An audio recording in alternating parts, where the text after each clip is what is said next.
अस्सलाम वालेकुम जी, welcome to MTR diaries. कल जनाब मैं यूनिवर्सिटी से घर वापस आ रहा था, तो घर आने के लिए मुझे काफ़ी सारी बसें बदलनी पड़ती हैं, ट्रांसपोर्ट्स डिफरेंट किस्म की देखनी पड़ती हैं, तो मुख्तलिफ़ किस्म के लोग नज़र आते हैं। और मैं चूँकि ऑब्ज़रवेशन करने का बड़ा दिलदादा हूँ, सो मैं बड़ी बारीकी से चीज़ों को ऑब्ज़र्व कर रहा होता हूँ।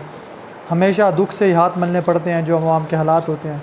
हर दफ़ा सफ़र में मेरी यही सूरत हाल होती है कि यार इस कौम का क्या बनना है। यानी देखें, या तो मुल्क के अवाम ख़राब हो, हुक्मरान ठीक हों, तो चलो तब भी मुल्क उड़ जाते हैं। रजब तैयब एर्दोगान की मिसाल आपके सामने है, महातिर मोहम्मद की मिसाल, नेल्सन मंडेला की मिसाल, ठीक है। अच्छा, या फिर अवाम अच्छी हो, हुक्मरान ख़राब हों, चलो फिर भी मुल्क तरक्की करते रहते हैं। बनु उमैया, बनु अब्बास की मिसालें इस तरह यूँ ले लें, ठीक है। इवन मुग़लों के अंदर कुछ इस तरह के करैक्टर्स थे। लेकिन जिस मुल्क के हुक्मरान भी ख़राब हों और जिस मुल्क की आवाम भी झूले लाल ख़राब मामलात हों, तो उस मुल्क से क्या बेहतरी की उम्मीद है? मतलब किस बेस के ऊपर हम पॉजिटिविटी और मस्बतियत के दावे करते हैं और इस मुल्क को क़यामत तक का दवाम का परवाना थमाए खुशफहमी में मुब्तला हम जिंदा हैं। मुझे रह रहा है कि जॉन साहब की वही बात याद आती है, जॉन साहब ने जो फरनूद में लिखी थी कि अगर कोई आपके सामने बैठ के जहर पी रहा हो और कोई और बंदा उसी जहर पीने वाले के लिए लंबी उम्र की दुआएं मांग रहा हो या उम्मीद रखी खड़ा हो लंबी उम्र की, तो आप उसको अहमक ही कहेंगे ना। तो सिमिलरली इस मुल्क के हर अदारे के अंदर हमारे एक दोस्त हैं, अभी परसों उनके साथ मेरी सीटिंग हुई, सीनियर है, मैंने नेशनल बैंक में जॉब कर रहे हैं, तो वो अपने बैंक के हालात बता रहे हो कहते, और उन्होंने बड़ी प्यारी बात यही की। उन्होंने कहा यार बुज़ुर्ग कहते होते हैं कि इस मुल्क का हर अदारा इस मुल्क को खा रहा है। यानी कहते हैं ना इस मुल्क का मसला क्या है, तो इस मुल्क का मसला सारे अदारे ही इस मुल्क के मसले हैं। हर अदारे में वो अपना छोटी सी मिसाल दे रहे हो।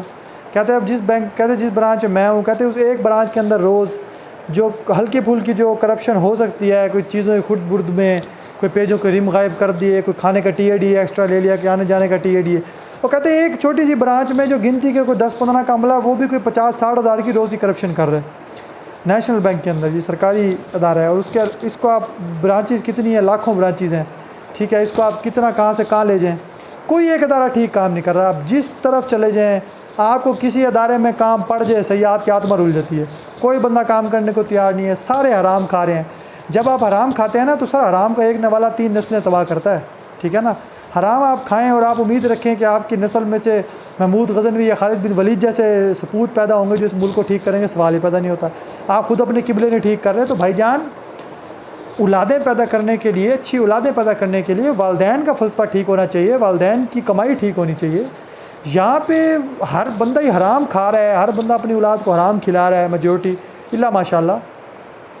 तो भैया क्या उससे स्टफ़ पैदा होना है, क्या इन्होंने मुल्क को लेके जाना है? वही पिछले 70 साल से होता आ रहा है, वही अगले 700 साल तक होते चला है। मुझे तो कोई लोग कहते हैं पढ़े लिखे तबके से उम्मीद होती है, भाई घंटा पढ़े लिखे तबके से उम्मीद होनी है। जो बड़े बड़े ब्यूरोक्रेट्स बैठे हैं, इनसे बड़ा कौन पढ़ा लिखा है? वही मुल्क को लूटी जा रहे हैं। अदालतों के अंदर बड़े बड़े जज बैठे हैं, उनको कौन पूछने वाला है, ठीक है। इसके अलावा आप किसी भी डिपार्टमेंट में चले जाएँ, बड़े बड़े जो एलीट क्लास बैठी है पढ़ी लिखी है, वही अशर कर रही है, सारा लूट के निचोड़ के बाहर लेके जा रहे हैं। खुशफहमी हमें यह है कि जी चल रहा है मुल्क, आगे भी चलता रहेगा। भैया कैसे चलता रहेगा? ये तो अभी कुछ रिसोर्सेज थे, अल्लाह ताला ने बचाए हुए, अभी भी कुछ रिसोर्सेज हल्के फुल्के बचे हुए हैं। शायद चांद एक साल और निकाल जाएँ, चांद एक दहाइयाँ और निकाल जाएँ, लेकिन भैया कब तक?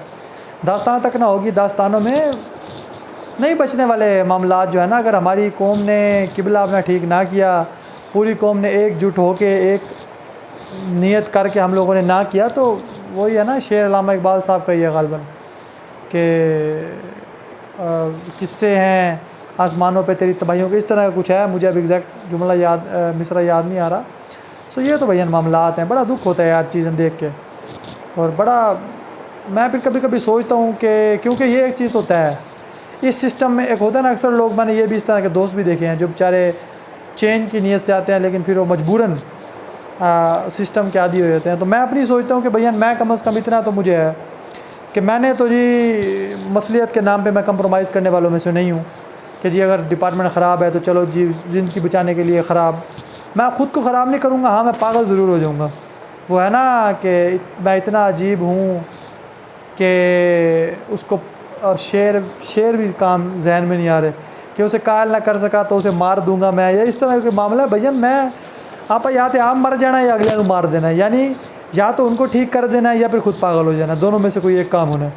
ये नहीं हो सकता कि जी हम भी उनके साथ मिल जाएं और कल को मैं ये एक्सक्यूज़ दे रहा हूँ कि जी मुआशरे का जी मैं तो क्या करता, मैं तो अपना मुस्तकबिल जो है ना, दो सूरतें होंगी, या तो कुछ कर गुजरेंगे या फिर हम गुजर जाएंगे, कोई ना कोई एक काम होगा। अल्लाह ताला हमें इसी चीज़ पे कायम रखने की तौफीक दे, ये ना हो कि हम भी मसलियत के नाम पे सिस्टम की तरह ही बन जाएं, बदल जाएं। अल्लाह ताला हमें बचा के रखे।